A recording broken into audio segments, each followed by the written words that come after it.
Hello दोस्तों, स्वागत है आप सभी का अपने प्यारे से यूट्यूब चैनल ईश्वर साइंटिस्ट ऋतिक में। तो आज हम लोग केमिस्ट्री जो है उसका लेक्चर 2 करने वाले हैं। तो देखिए लेक्चर 2 में हम लोग क्या करने वाले हैं, 1 मिनट बोर्ड थोड़ा भीजा है। लेक्चर 2 में क्या करने वाले हैं, पदार्थ की भौतिक प्रकृति।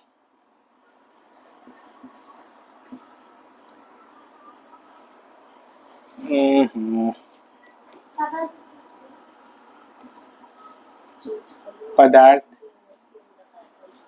की भौतिक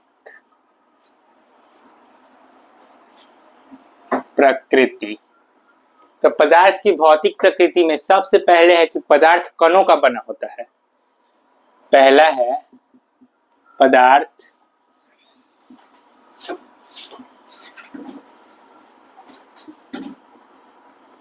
कणों का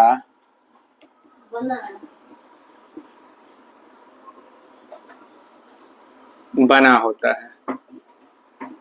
यानी जो पदार्थ है, कोई भी पदार्थ जैसे एक बक्सा है, वो सूक्ष्म कणों से बना होता है। यानी बहुत छोटे छोटे कण, इतने छोटे छोटे कण होते हैं, ये कण से मिलकर एक पदार्थ बना होता है। जैसे अगर ये एक बॉक्स ही है, यानी एक बक्सा ही है, तो वो बहुत छोटे छोटे कणों से मिला है। और इन कणों के बीच में क्या पाया जाता है, अंतराणुक आकर्षण बल। ठोस में सबसे ज्यादा आकर्षण बल पाई जाती है, द्रव में ठोस की अपेक्षा थोड़ा कम आकर्षण बल पाया जाता है, और गैस में नगण्य पाया जाता है। यानी गैस में आकर्षण बल होते ही नहीं है। ठीक है, तो पहले हम लोग समझ गए कि पदार्थ कणों का बना होता है और कण बहुत सूक्ष्म होते हैं। कणों के बीच अंतराणुक आकर्षण बल पाई जाती है। ठोस में सबसे ज्यादा अंतराणुक आकर्षण बल पाई जाती है। ठोस का घनत्व सबसे उच्च होता है। ठोस में अंतराणुक का स्थान बहुत कम पाया जाता है। इतने बातें आपको याद रखना है इसमें। और दूसरा है हम लोग का, पदार्थ के कण अनवरत गतिशील रहते हैं। नहीं, पदार्थ के कण अत्यंत सूक्ष्म होते हैं। दूसरा है पदार्थ के कण अत्यंत सूक्ष्म होते हैं।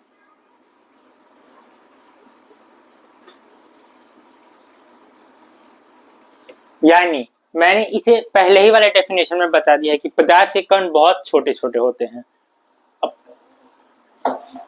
यानी कि यहाँ पे बताया था ना कि ये बहुत छोटे छोटे होते हैं।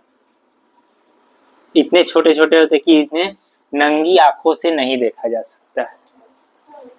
और तीसरा में है कि पदार्थ के कण अनवरत गतिशील रहते हैं। पदार्थ के कण यहीं पे देख लीजिए, अनवरत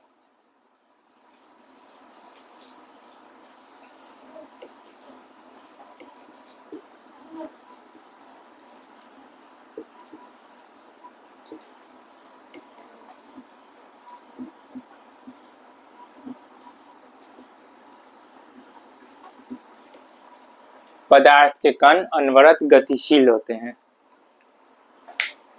यानी द्रव एक पदार्थ है, उसके कण एक जगह से दूसरी जगह गतिशील रहते हैं। यानी कि यहाँ से यहाँ हमेशा गति करते रहते हैं पदार्थ के कण। ठीक है, तीसरा में हम लोग का दिया है पदार्थ के कण एक दूसरे को आकर्षित करते हैं। देखिए पदार्थ के कण कैसे आकर्षित करते हैं। एक ठोस चीज है, उसके कण अंतराणुक आकर्षण बल मैंने बताया आपको, वो बहुत आकर्षित रूप से ऐसे बंधे रहते हैं। ऐसे रुक जाइए, ऐसे बंधे होते हैं। यानी ठोस पदार्थ के अंतराणुक आकर्षण बल रहता है। ठोस पदार्थ को तोड़ना थोड़ा कठिन होता है, यानी उसे एक बार में आप नहीं तोड़ पाएंगे। वो बहुत आकर्षित रूप से बंधे होते हैं। ठीक है, इसलिए मैंने कहा कि पदार्थ से कण के बीच आकर्षण बल पाया जाता है। और ठोस की अपेक्षा अगर आप द्रव में देखें तो द्रव में अंतराणुक आकर्षण बल बहुत कम पाया जाता है, उसमें अंतराणुक स्थान पाया जाता है। ठीक है, इसलिए आप द्रव के अंदर हाथ ढुका लेते हैं। समझे? नहीं समझे? चलिए यहाँ पे समझाते हैं। पदार्थ के कण अनवरत गतिशील होते, ये तो आप समझ गए होंगे। पदार्थ के कणों के बीच तीसरा है पदार्थ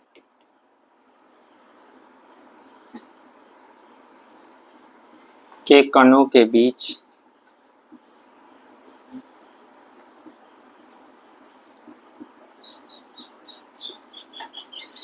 आकर्षण बल पाया जाता है।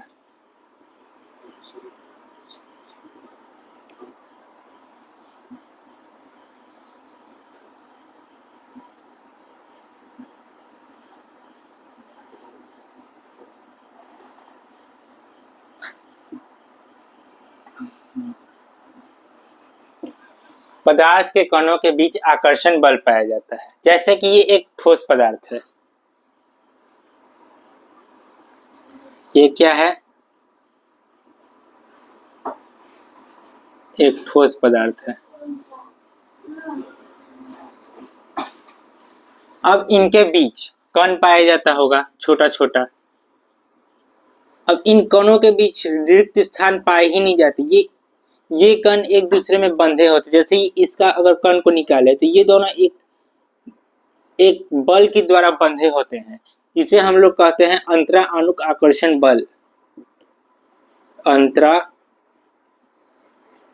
अणुक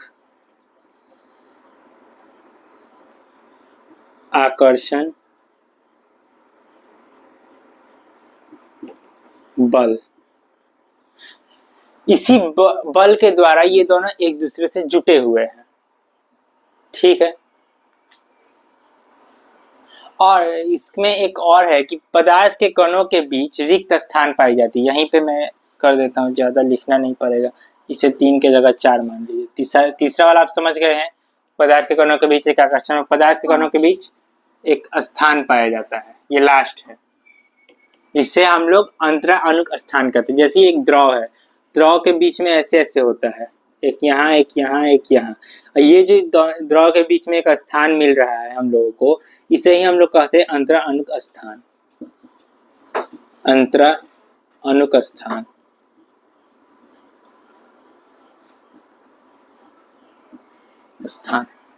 ठीक है। तो आज के लिए बस इतना ही। मैंने पदार्थ की भौतिक प्रकृति सारा समझा दिया है। धन्यवाद।